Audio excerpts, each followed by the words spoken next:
Hello, we're going to look at foxtails today. Last week we did a video about making pom-poms, rabbit tails out of using a fork, and today we're going to do these lovely foxtails. These are a little more, they're a little bit more complex than the round tails, but we can make long, thin, two-coloured pom-poms fairly simply. You just need a piece of stiff paper and a sewing machine, and Bob's your uncle.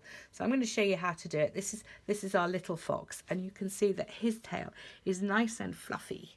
He's got a little fine fluffy tail. This is our big fox Freddy. He's got a slightly fatter tail. You can make your tail in any style that you desire. It's just about the yarn and how you use it. So we're going to make a little tiny fox for our little fox here. This is what do I call? What am I trying to say? Joe, tell me. Help me. This is split yarn. So this is the yarn that we started with, and I've split this into its little component ply parts, which is what makes the tail a bit fluffier. So I'm just going to show you first of all how to do that.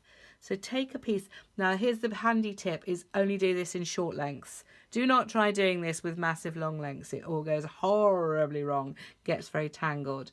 What I'm going to do is just slightly untwist it, and you can see the different parts of the ply become open there, and you can just pick one up. There we go. Pick up one ply, and then if you pull it very gently, and always move your hands down, pull it from close to the edge, and just slide the other pieces along like that. And just slide it all down to the end. Try not to let it get too bunched up. And look, out comes one lovely piece of ply. So we just lay that on there. I'll do one more of those, and then just to show you how that's done. So just do it one piece at a time. Don't ever try and do more than one piece at a time.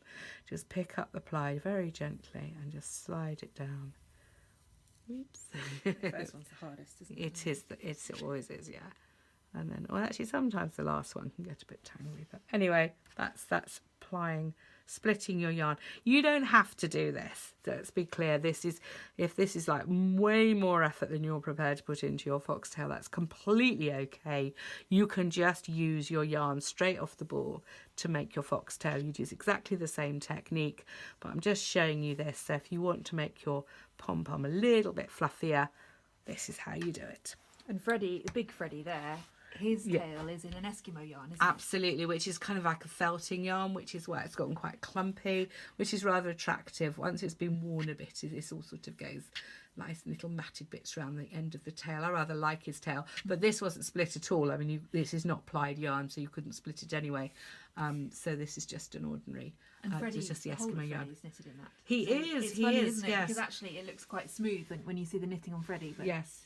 But then this is the yarn after it's been handled and loved by small children, really.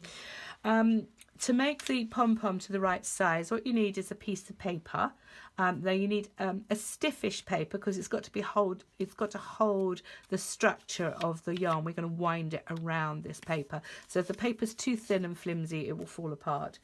It won't hold the structure. But we're also going to put it through the sewing machine. So you want something that's fine enough that it will go through a sewing machine. So card not thick cereal packets as we used to make pom-poms in the old days. Definitely not as thick as that. So a piece of just reasonably stiff paper is fine. You want it the width that you want your pom-pom to be. So you can see here, this is 3.5 centimetres. Can you see how that's about the width of the pom-pom that I want to end up with? And length, I always say for a fox, just to sort of a little bit longer than his leg. You need a little bit of spare space either end. But what you'll also find is, you see this comes out quite long. Your foxtail will actually stretch slightly when it comes out. So your pom-pom is going to end up a bit longer than this piece of card when it's done. So what we do is we take a pile of this stuff. Doesn't really matter where the ends are. I'm just going to pull it out without, try not to tangle it. I think I've got way more yarn than I need for this. Don't worry about the ends, really. They don't all have to be even. Just wrap them around, and we're just going to wrap fairly thickly. So we're doing a pile of yarn. It's actually a lot quicker than doing a round pom-pom, isn't it? Because you're not. Oh yes, it is actually. Yes, it is much thicker, and you probably don't need quite as much yarn either. You want it fairly thick. I mean, clearly the more yarn you put on here, the thicker your pom-pom tail will be. So, so I'm just wrapping this over a few times as I go around. There we go. Let's get it down to there. I think that's probably enough. You see how the paper is starting to curve up. This is why you need stiff paper. If it's too flat, it will curve up too much. If too floppy, it'll curve up too much. Don't worry about little bits sticking out. You can always give your pom-pom a haircut afterwards. That's fine. And then we're going to wrap a little bit of white yarn. Oops. Ooh, sorry. Sorry, elbows all over the place. Poor Jo, she's being knocked around. She's much abused. She is much abused, yeah. Do you want to tell them your sob story, Jo? Well, we've got a few minutes and I'm winding. You Sorry, can I made a video about that unburden this yourself. morning. Oh, alright, oh, that's okay Yeah. then. So you've had your shared. you've had your cathartic sharing for the day. Love that. Okay, so here we go. And that's probably kind of enough there. Or maybe a wee bit more white. You don't want to skimp on the fluffiness of the end, do we? While you're doing that, we'll just see. Look, we've got a scarf over there. That's a fox scarf, which also has the same tail, and behind it's a mitten. You can't see that properly, but it's also got one of these pom-pom tails. So most of the Freddy Fox collection has got one of these tails. Yeah.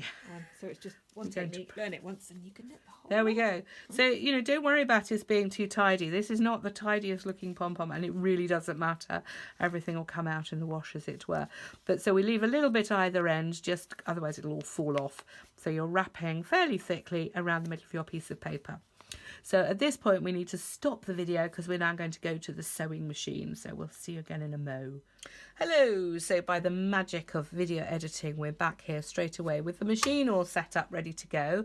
And here's our pom-pom that we wrapped just a minute ago. And now we're going to sew straight down the middle of it. So I'm going to put it up here onto the machine and put the foot down. Now the thing you need to be very careful of is you don't want to catch any of these wrap threads.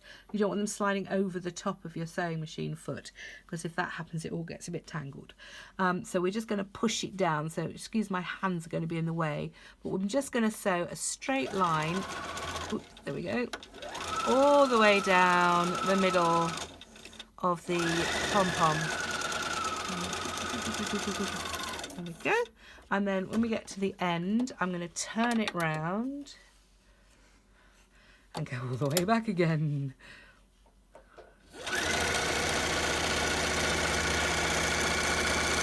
Oops, look, got one caught. There we go. And okay, so when you're going backwards, if you don't get on exactly the same line, that's actually kind of good. Can you see that it's just gone slightly over? This just makes for a much firmer seam down the middle. So I'm going to do it 3 times in total, following approximately the same stitch line, but really not worrying if I slightly wander off it. Cutting him.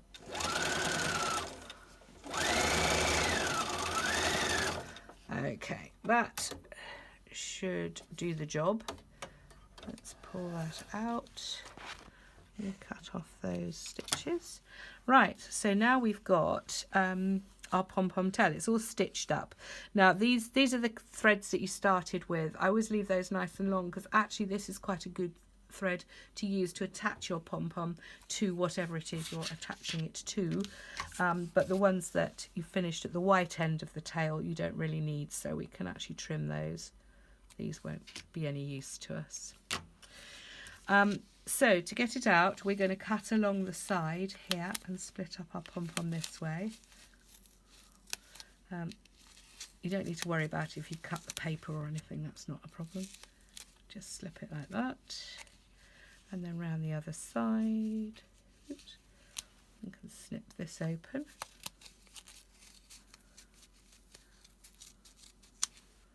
There we go. You've got all easy to see if you've got any threads that you haven't cut. Lovely, one more there. Right. And then to get your card out, of course the sewing machine has perforated your card beautifully. So that should come out all nice and easily. It's really easy to get your card out. paper. out. Yes, use don't card. use card, no, because it's got to go through the sewing machine. Yes. And there we go. That, frankly, is a pom-pom. Now, you will need to tidy it up a bit. You know, they always need haircuts at the end of the day, these pom-poms. So that's fine. Just, you can trim any bits that are sticking out, making it look messy. But then again, whoever had a tidy foxtail? So, yeah, I've made a right mess here. Look, it's all over the table. And then just give that a good fluff up, frankly. You know, just love it and fondle it, and it will all fluff out. But there you go, look. Beautiful. Beautiful. There's a pom-pom.